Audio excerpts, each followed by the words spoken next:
Hey, everybody.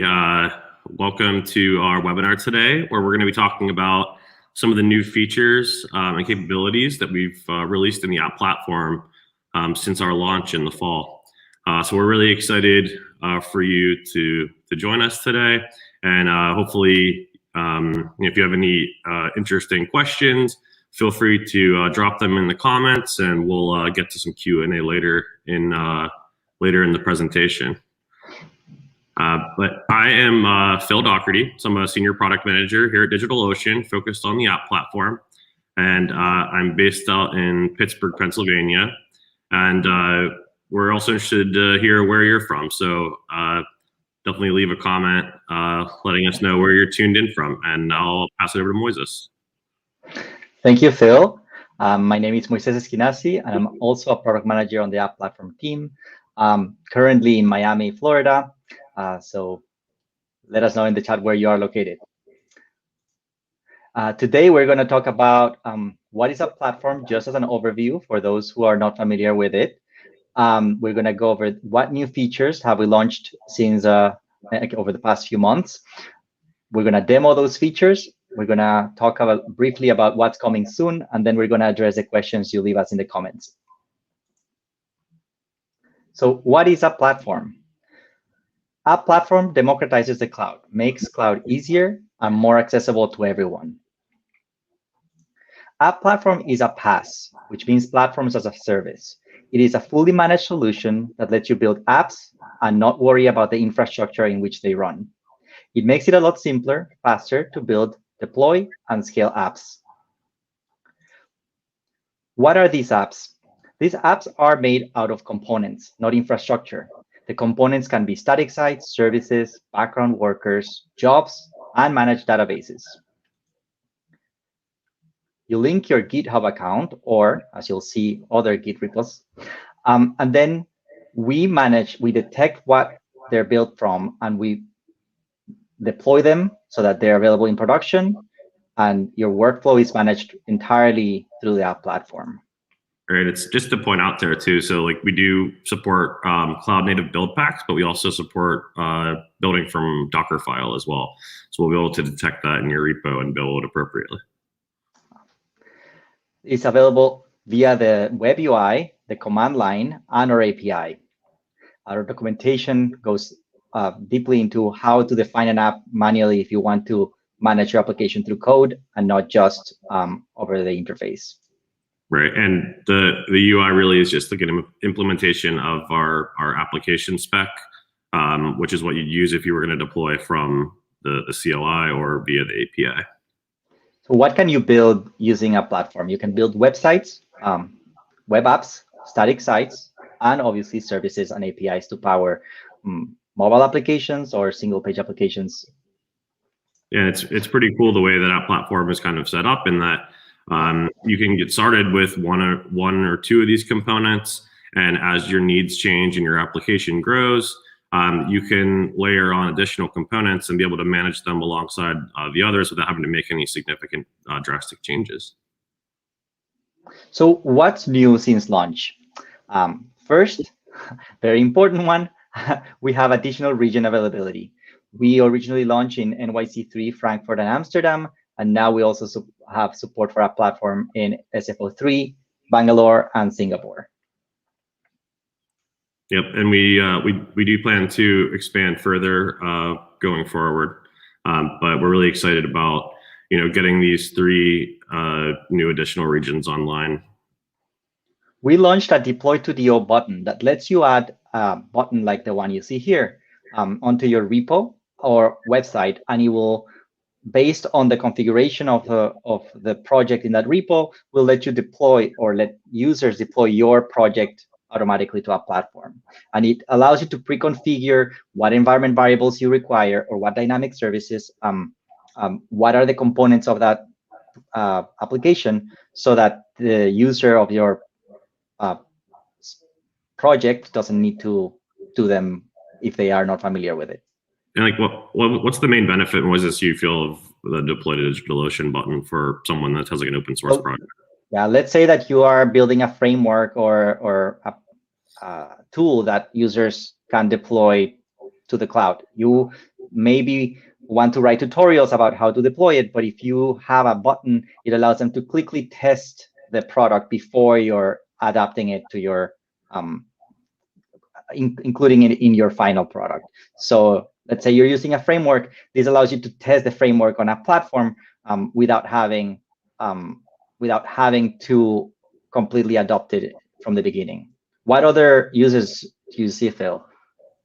No, I mean, I think that's really probably the most beneficial one, is just making it simple for users to be able to try out your software. It could also be useful internally, potentially, so that, you know, other teams within your organization can quickly stand up a piece of software and be able to test it without having to get too deep into, you know, a lot of the nuts and bolts of how your app is configured and deployed.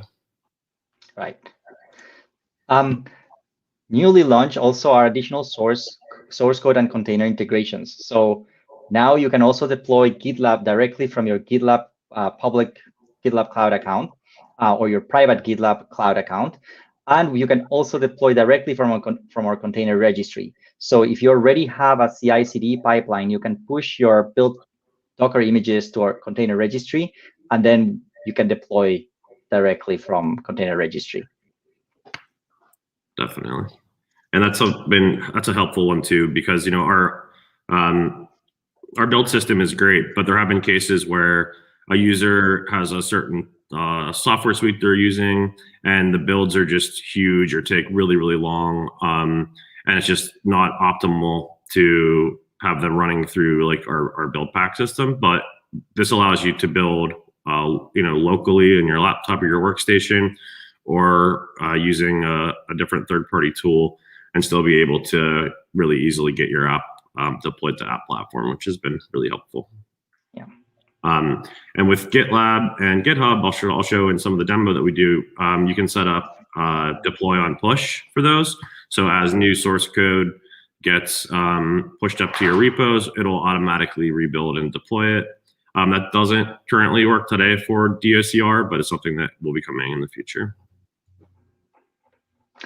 So additionally, we've released new component types and settings. You can also add a pre or post-deploy job that allows you to run tasks that are required for your application. So a pre-deployed job would be something like database migrations that you want to make sure they're run before the new version of your app is deployed. Similar with post-deploy jobs, but those are run after the deployment has completed. Course policies, which allow defining cross-origin resource sharing policies for any component, either as an exact host match, prefix, or regular expression.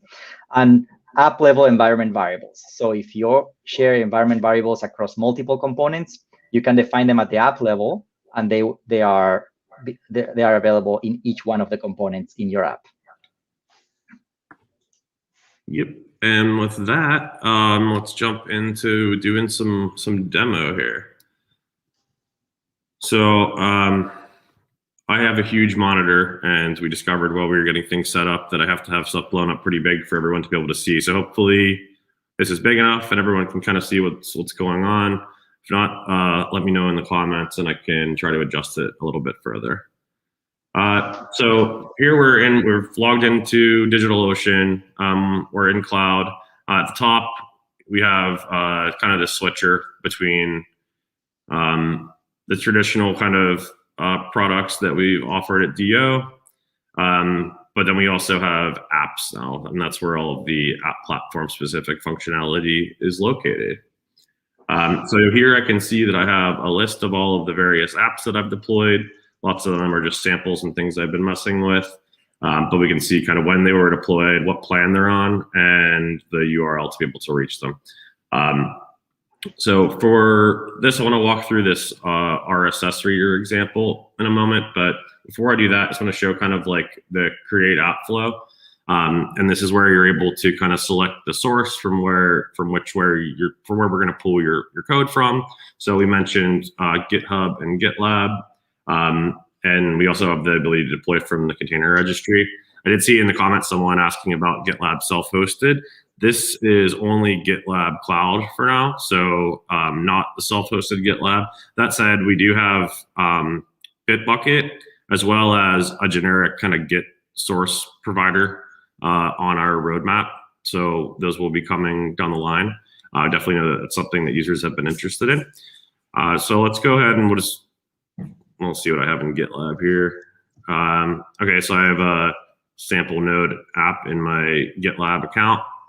And here's where I can select whether I want to auto deploy on code changes. So every time an update is made to the master branch in this case, the application will be redeployed. So I can click next. And right now we're pulling down your code and we're running some detection on it to figure out what it is. So this is right, we detected that it was a Node.js app. And here I can define some of the different settings that are going to be important for making sure that this app is accessible. So I can set the HTTP route that I want it to respond on. So say I want it to respond on /my app, I could change that here, and then it wouldn't be accessible at /. It would just be at /my app. And you can add multiple routes in the settings after your component is deployed. And then I'm able to add environment variables. So key value pairs, right, like you'd expect. And if I want to, I can choose, good thing I have two-factor auth. Anyway, so you can add as many environment variables as you want, and then you can add build commands that are specific for your app. So if you don't want to use the defaults that we are going to use via the build pack, you can change that here, and then you can specify the run command. So this is actually the command that's going to run to start your app once it's deployed, and then the HTTP port that you want to use. I'm also able to add a database. And here we have a couple of different options. So one is our dev databases, and this is a lower cost option. It's $7 a month, and you're getting 512 megabytes of RAM with a shared CPU and 1 gigabyte of disk space. And right now, dev databases are specific to Postgres. You can only run a Postgres dev database. But if you wanted to run MySQL or Redis via our DBaaS product, you can choose an existing database, and then you'll be able to select the cluster that you want to run. So I could choose dev database here, use the default name, add the database, and now I can see that I have my app and my database defined. Click next, and I can name my service, and here's where I can choose where I want it to run. So the various regions that we have. So maybe I want it to run in San Francisco. It will automatically select the region that is closest to where we detect you being. So me being in Pittsburgh, PA, it had selected New York for me, but I can go ahead and change that. If I was deploying a static site only app, the region doesn't particularly matter because we are caching all of that in our global CDN, which is powered by Cloudflare. So once I choose my region, I can click next. And here's where I can finalize and launch my app. So on the starter plan, we give you 3 free static sites per month that cost you nothing. But if you want to run dynamic apps, you have to choose either a basic or a pro plan. So with basic, I'm basically just getting less build minutes per month before I am being charged overages for those. And it only supports vertical scaling. So I can up the size of my component, but I can't run multiple replicas of my component and scale out horizontally. So I can select the size that I want. I see my costs here, and I can launch that. So that's going to start creating, and we'll see that our build is in progress. If we want to, we can take a look at the live build logs. So you see it's building. So once this is up, it will be deployed and it will be running, and we'll have access to our URL to be able to hit it. I'm going to actually jump to a different app really quickly that's a little bit more advanced. So I have this RSS reader app running, and this app is made up of various components. So we can see that I have an API. I also have a front end, and I have a Postgres database. Let's take a look at those components. So here I can see my API, which is a web service I'm running on this plan. If I wanted to be able to scale that out, I can do that. or change the size of it. I can see my environment variables and edit them here, my routes. And here's one of the new features that we mentioned. So cross-origin resource sharing. So I want to use this to allow loading of resources from other origins. So I can add those here. And there's 3 different ways to define them. So I could do exact, where I'm going to put an exact host name here that will be matched.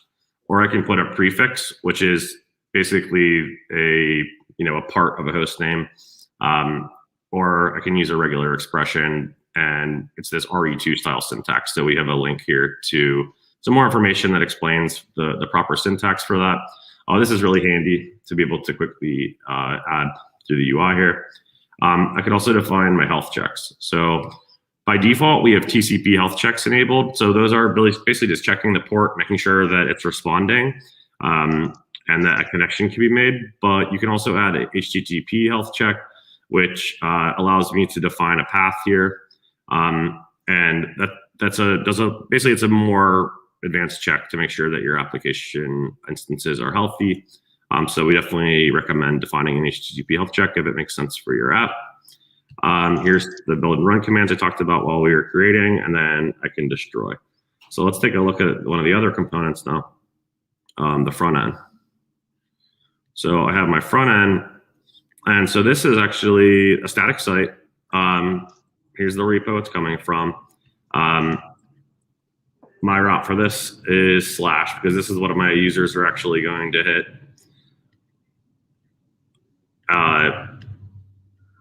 And you can set custom pages for static sites, such as an error page or a catch-all page for if a page isn't found on your site, users will be sent there. So really handy stuff. Now, say I had something where my database here, but I need, every time I do a deployment, I need to be able to update something in my database. Well, that's really handy because now we have jobs, which Moises mentioned.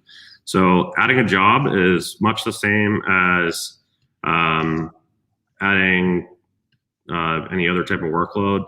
Let's say, I don't know, just pick one here for fun.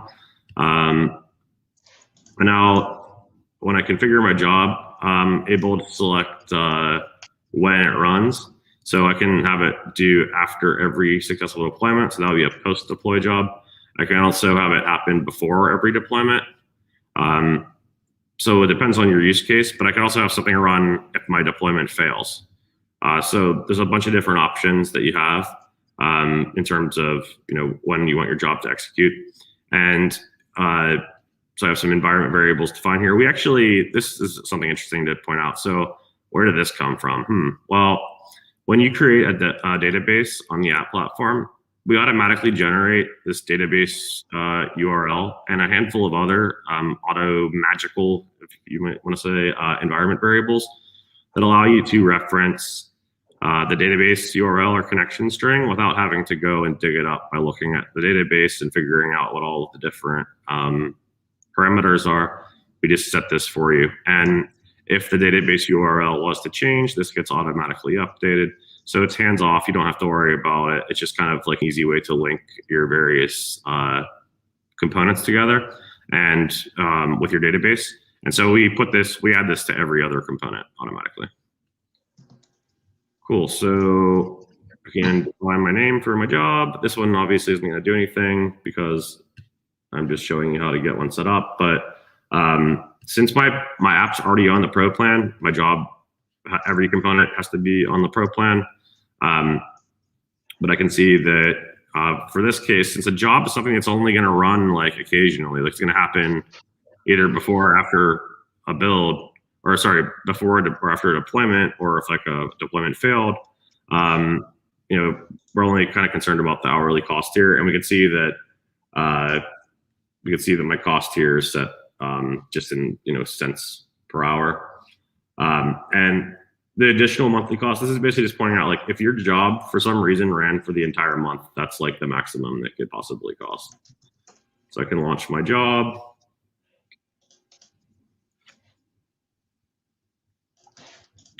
and that will start kicking off and building. And now I can see that I also have it available in my list of components. So a couple of other things that are worth pointing out. So we have a bunch of different stuff you can kind of do here in the settings. So I can see my plan. I can actually switch my plan. Say I decided, okay, I don't need to be on Pro. I can switch back to Basic, and it will work.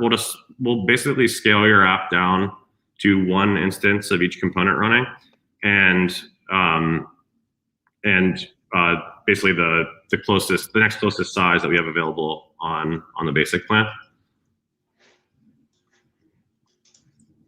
Here's where I'm able to configure my domains. So right now we just have the default domain that we automatically add for every app that you deploy. But I can go and I can add my own custom subdomains or domains here as well.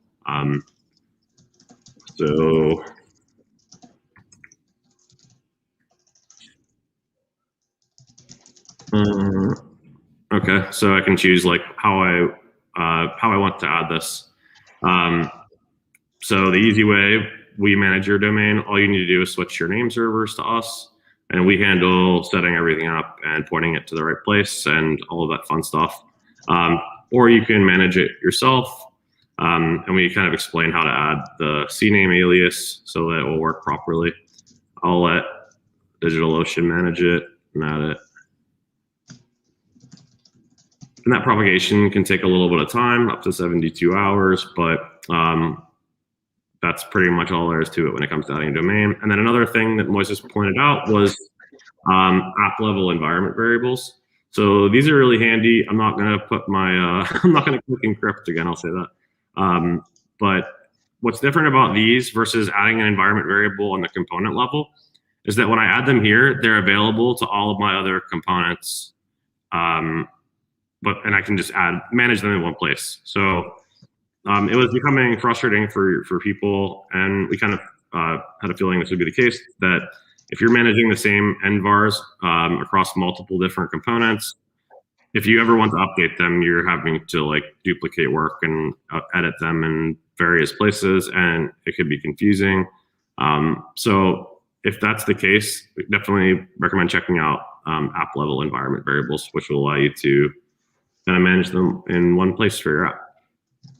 And then finally, we have the app spec. So the app spec I mentioned when Moises was showing kind of the UI, CLI, API functionality.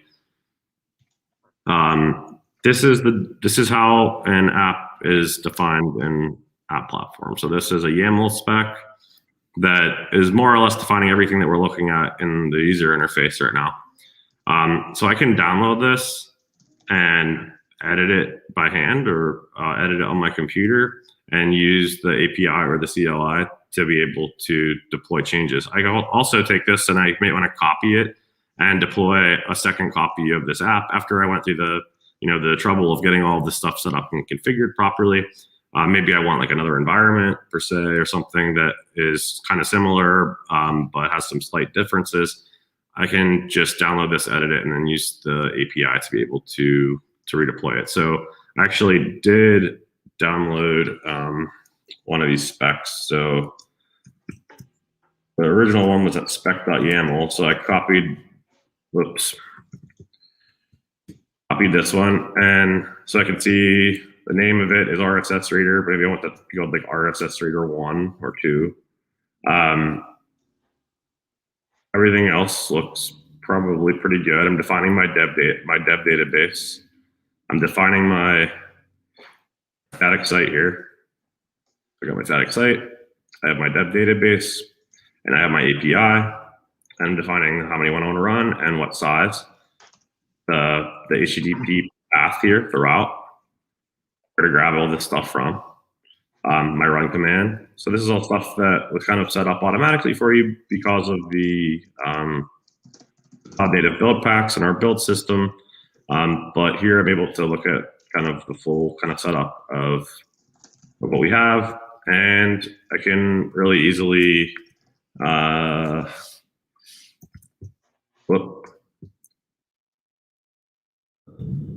I can run this geo control apps create. Can't type today. I can define my spec.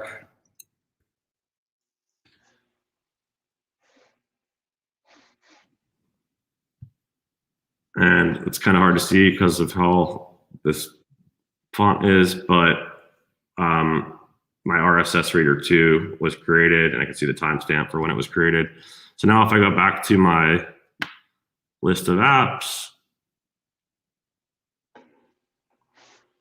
I see that RSS reader 2, less than 5 seconds ago, was deployed.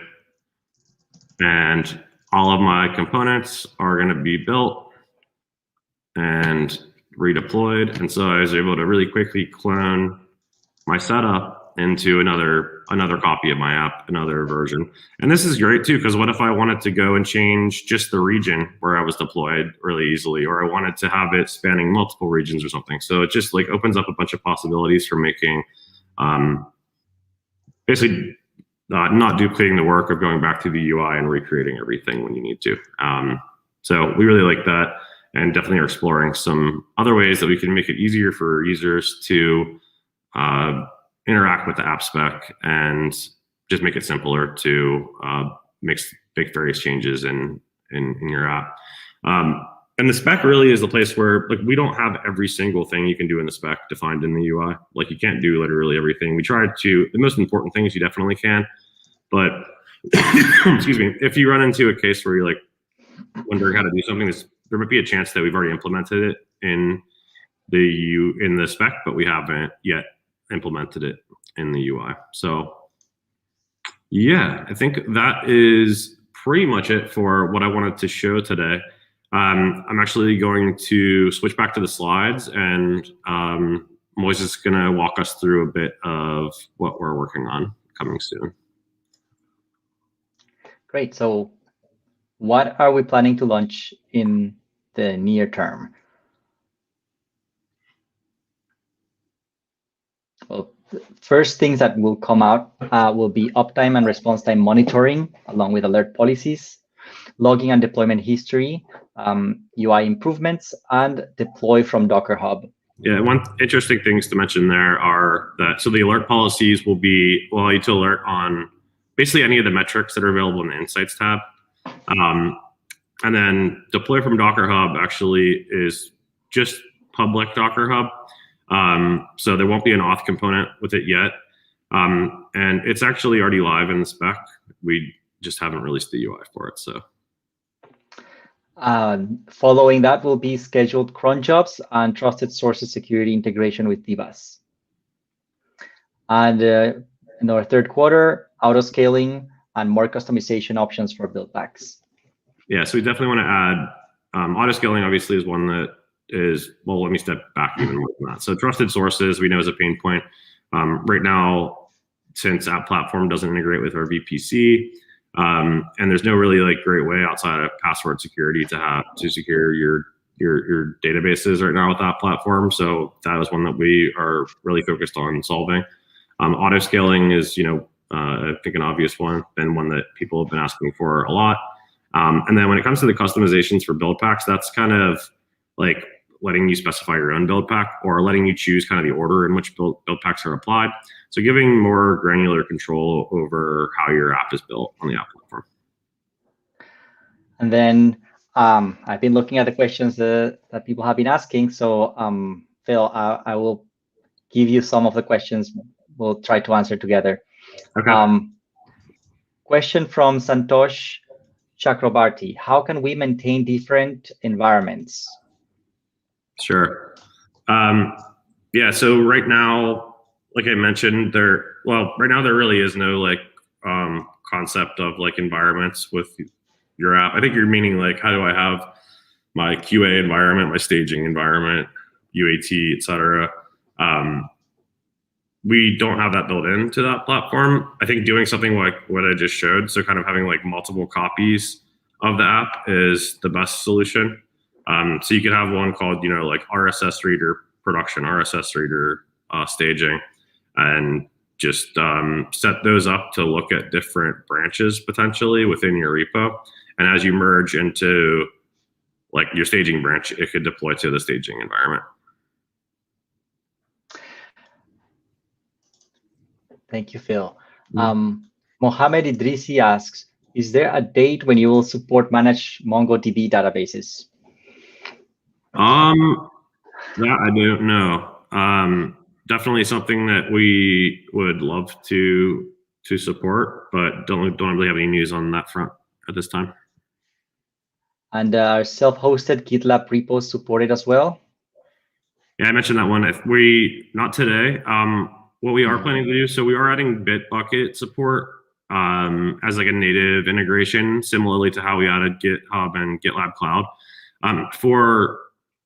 We were looking at doing like a native GitLab self-hosted integration, but we think that we can do kind of like a more generic Git server integration that could apply to like lots of different open source Git servers. So GitLab, Gitosis, Gitolite, and the others that may pop up. Brandon Budnicki asks, I'm using a platform for a static site. The API is group of 3 different types of Docker containers that talk to each other. Trying to decide if moving these to a platform is doable.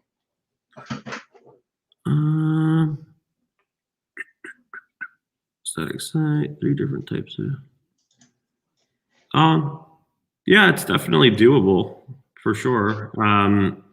We support if you have a Docker file in your repo, we will detect that. When I went through like the launching of a component or launching of the app initially, and we got the detect phase, and it detected that I had a Node.js app. We would detect Docker file and build it as if you were kind of building it with like Docker build locally. So definitely doable. And then you can just use DNS to like basically the name of the component as DNS to communicate in between the various Docker components that you're running. Right. And if you want to scale the components separately, the 3 container types that are composed by the API separately, you could deploy them as different components and then manage their scaling independently. And if some of them have to be exposed to the internet, they would be in web services. And if they are internal only, they can be deployed as internal services. Mr. Snail69, when do we get Bitbucket support, please? This year. I mean, I don't know the exact date. It's on the roadmap. Hopefully in the first half of the year, but that's not set in stone. But it's definitely one that's on the roadmap, staring at us on a daily basis. So yeah, not sure if you mentioned this, Phil, already, but Patrick Foringer asked, is deploy on a new container image push a feature that is planned? Yeah, it is planned. It is planned. So that's something that we have on the roadmap for the next couple of quarters. It's just that our team's not necessarily the ones that are going to be building some of it. So we're getting there. Brad Nelson asks, can you tell us what other database options are under consideration? Would appreciate having Neo4j as an option. Thank you. Before Phil, you answered, I want to say that you can deploy any database as well, as long as you manage it yourself. But if you're asking specifically for managed databases, that's another question. Yeah, I don't really have much else to add to that. It's the discretion of the DBAS team, and I haven't heard anything so far. Thank you. Mark Atkins says, you mentioned that being powered by Cloudflare, the CDN is being powered by Cloudflare. Are there plans to allow users to configure cache control headers for static sites?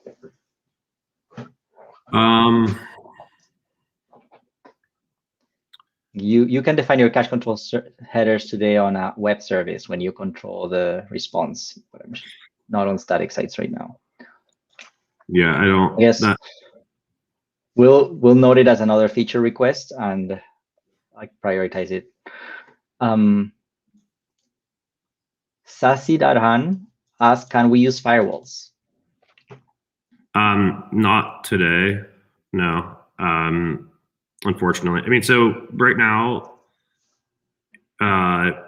Right now, components are really only open for like HTTP traffic. So there really only are like two, like 443 and 80 exposed publicly. So if we eventually wanted to support having services that were running on non HTTP ports, then we could look into something like that. But we don't have anything on the roadmap right now around that. Mm-hmm.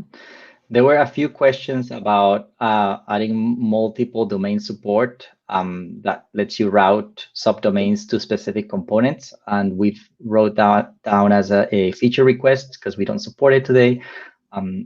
We won't be reading each one of those requests. Thank you for bringing them up. Are multiple environment variables possible these days? Asks Eric Geritis. I'm wondering, multi-line environment variables. Honestly, I don't know if that would work or not. Yeah, I'm not sure, honestly. Louis Coles asks, is this Cloud Foundry or some other existing PaaS with a DigitalOcean front end on it? No, it's not. So it's built from the ground up. We had a conference back in November, a virtual conference called Deploy. And there's a bunch of content that you can find on YouTube talking about that. One of them that's interesting is one by Stephen Normore, who is the engineering manager for that platform. And he walks through a lot of the architecture of how we built the app platform, but it's really based a lot on like open source cloud native technologies. So Kubernetes, cloud native build packs, Kaneko, and a whole bunch of other interesting stuff. So definitely check out the video from Steven, and we'll link it as well in the Tech Talk page after this. Elena Porcelli asks, is possible have notification of deploy result via Slack notifications or Mattermost notification? Not right now, but we did mention in the coming soon that we're going to have kind of like alerting. And we're hoping to do some alerting that isn't just specific to like, I have high CPU or something like that. So we'll definitely note that because that would be super useful. Great. Dave Zuin asks if we are able to connect to other droplets in account over private network in the future. So not right now. And the plan is once we have VPC support, which is in the roadmap, then we will be able to support that. Yeah, definitely. Mr. Snail69 asks, do you plan to add persistent volume support? Yeah, I mean, we want to do something around persistent storage in a way that makes sense in like the kind of like clustered environment. So I don't like, maybe it's not like attaching a block storage device necessarily in like the way that you do with a droplet, but we are thinking about what we can do in the future to be able to support that. So that's definitely on our minds. Mateo Capasso asks about our upcoming uptimes and response time tracking, if it's going to be via Pingdom or in-house. In-house, but it's also distributed amongst all of our locations. So.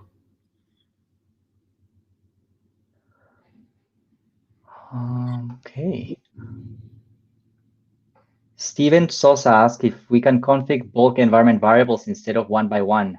Steven, you can use the spec and you can configure the whole application deployment in bulk. Yeah, I think, and in terms of like pasting in a list of them into the UI, I think we've like kind of like looked into maybe doing something like that. But yeah, right now the spec is the right way to try to add a bunch. Patrick Foringer asked if would it be possible to auto deploy on uploading a new container image. I guess that's on push for the container registry. I imagine that's what. Yeah, I think so. Yeah, that not yet. We're working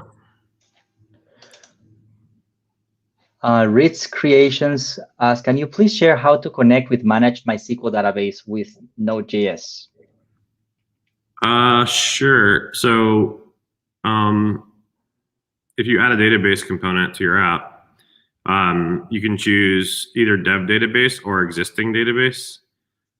So you would just choose a MySQL database that you already have running. So already have the DB running, go add component, add database, choose existing database, pick the DB, and then that database underscore URL and DB underscore host, DB underscore user, all of those auto magical environment variables I mentioned will be at your disposal. So you'll be able to utilize those in your Node.js app to connect. Mr. Domi asks, with the HTTP route settings, can I use the same URL for two apps? One is listening on / and the other is on /API. I think I need to read that one. I think the answer is if within the same app, you can have two components and one listens on one route and the other listens on another route. Yeah, that's right. Yeah. For the HTTP routes, you can have one could be / one could be /API. Yep. But that would be two components within the same app. If you can't add the same subdomain or like the same domain to two apps. Oh, right. Yeah. Okay. Didn't catch where you said two apps. Yeah, it'd have to be two components in the same app.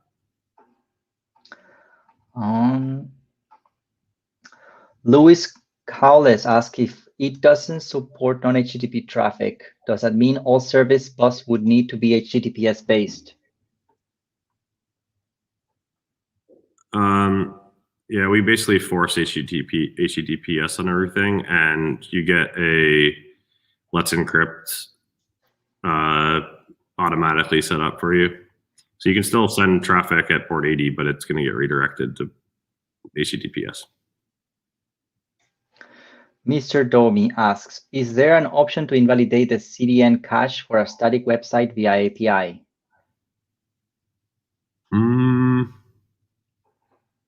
I'm not totally sure. There might be, if we look in the API reference, like the spec reference, there should mention something in there. But if you do a deployment, it'll bust the cache.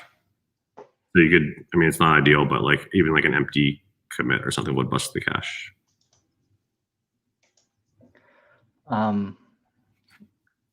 Geoff is pointing out that the tech talk link in the description is going to 404. Yeah, like, we'll address that. Yeah, I think.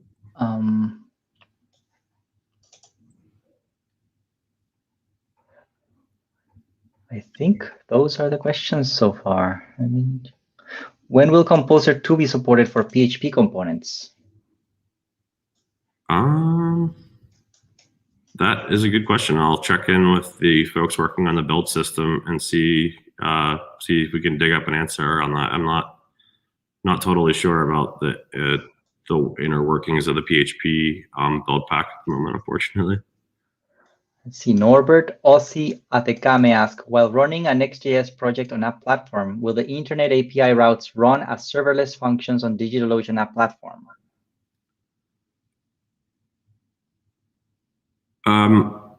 So we don't support like serverless functions today on App Platform, but I'm not sure. It could still run on App Platform. So you could either run it as like a server-side rendered or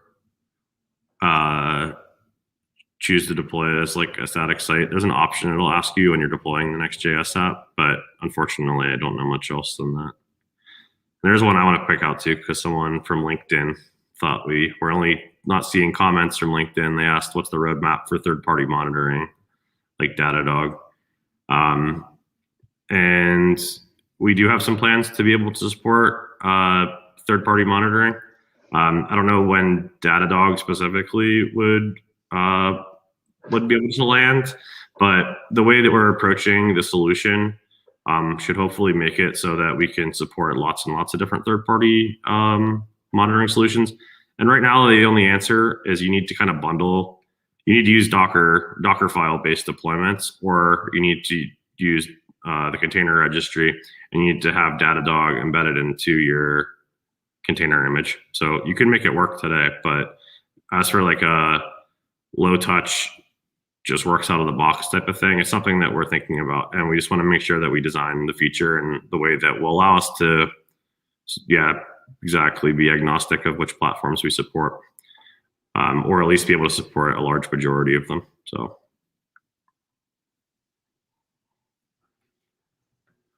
Okay. Is that all of our questions? So it's going to be platform agnostic, the monitoring solution. On that platform I can see, but how about on DBaaS? Oh, in terms of, I don't think Moises or I can speak to the roadmap of third-party monitoring when it comes to DBaaS. It's something that we can inquire with them about, but I'm not sure. And there was a new question coming about managing secure, I imagine, secrets. What about managed securities like Google has Cloud Armor, which might stand DDoS attack? Yeah, I mean, so we partnered with Cloudflare for the app platform launch. So everything, all the traffic coming to app platform goes through Cloudflare and has built-in DDoS protection. I think it was Dave Zwin who says that the thing they need the most is to turn off Cloudflare. Oh. Yeah, that's something that we know can be a pain point for certain applications, and we've had customers that have already had issues kind of wanting, but they don't need Cloudflare or they're already using something else.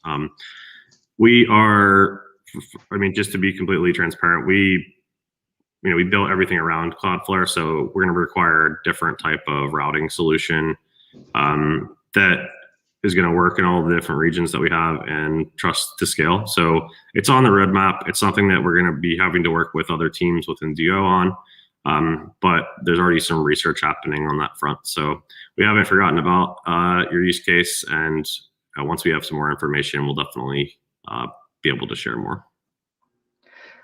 And there was a question about, is the limit for HTTPS only ingress, or is egress also limited? No, you can make outbound HTTP requests. It's just for ingress. Yeah, you can make outbound TCP requests. Yep. Right. The TCP ports are open. Is UDP is not. Yep.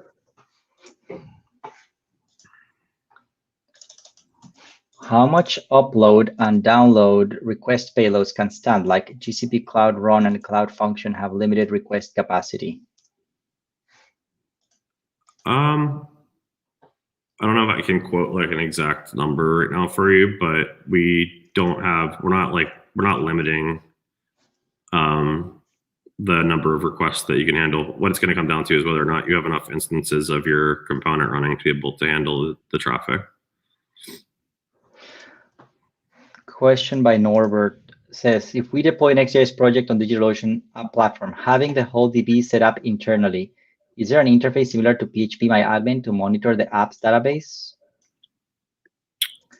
Having the whole DB set up internally. Okay, so running that on your own droplet or something potentially. I mean, you just have to use an open source tool that is out there on the market. I don't know exactly which one would be the right choice here. If you were using DBaaS, then you would get the monitoring and alerts that DBaaS comes with and kind of the management that it provides. But in terms of if you're running running something on your own, I guess sky's the limit. I'm just not sure what the right solution is. You would have to host your own PHPMyAdmin to connect to the database if you want to do queries, or you can connect to the database from any app that connects to MySQL or Postgres. In this case, MyAdmin is MySQL. Yep. Just as a reminder, if you meant run it in a container on a platform, the containers on a platform are ephemeral and you should not store persistent data on them. That's a good point.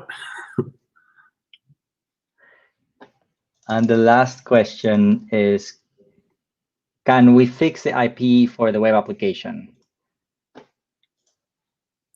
Short answer is no. Right now, I think if you watch some of Steven's talk, I mentioned talking a little about more about the architecture and how this platform works. It will become pretty apparent that there's a lot of dynamic stuff going on, and so we can't guarantee that you're going to be able to you'll be able to have a fixed IP. So that's another thing that's on the roadmap in terms of having like a stable egress IP that you could use to be able to connect to a third-party API that needs to whitelist, for example, or to connect to a third-party database or some other tool that has a whitelist in place. So totally aware of the limitation there, but right now it's not possible. Thank you, everyone, for your questions. And we're going to leave a link to the tech talk from Steven, as well as a link to where you can post ideas or feature requests for us to add to our platform. For sure. Yeah. Thanks so much, everyone. Really great questions. And we appreciate you coming to spend some time with us today and look forward to doing it again. All right. See ya.